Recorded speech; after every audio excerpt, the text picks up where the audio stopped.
நலவாரியம், அதிக பர்மிட் மற்றும் சமீபத்தில் அறிமுகமாகி உள்ள மேஜிக் ஆட்டோவின் விதிமீறல் உள்ளிட்ட பல்வேறு பிரச்சினைகளை வலியுறுத்தி சென்னை மற்றும் புறநகர் ஷேர் ஆட்டோ தொழிலாளர் சங்கத்தினர் உண்ணாவிரதம் இருந்தனர்.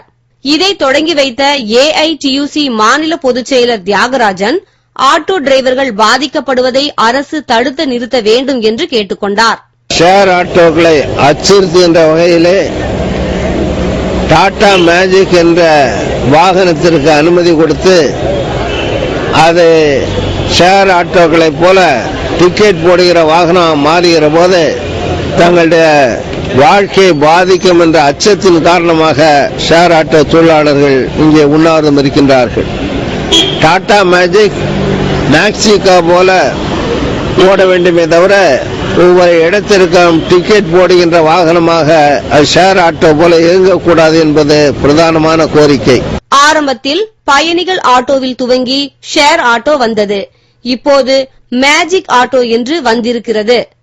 சென்னை வாசிகளின் பயணத்திற்கு இதெல்லாம் உதவுகிறது என்றாலும் ஆட்டோக்கள் என்றாலே அனைவருக்கும் அலர்ஜி வந்துவிட்டது. இந்த பப்ளிக் எல்லாம் வெயிட் பண்ணிட்டு இருக்கிற பஸ்ல அந்த சமயம் ஆட்டோக்கார வர அதுல ஆக்சிடென்ட் ஆகிறது ரொம்ப சான்சஸ் இருக்கு.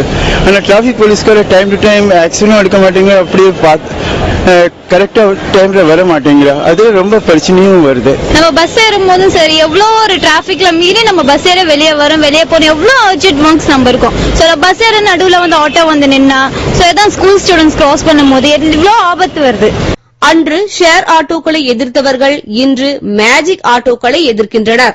சென்னையில் ஆட்டோக்களில் அதிகப்படியான பயணிகளை ஏற்ற அனுமதி இல்லை.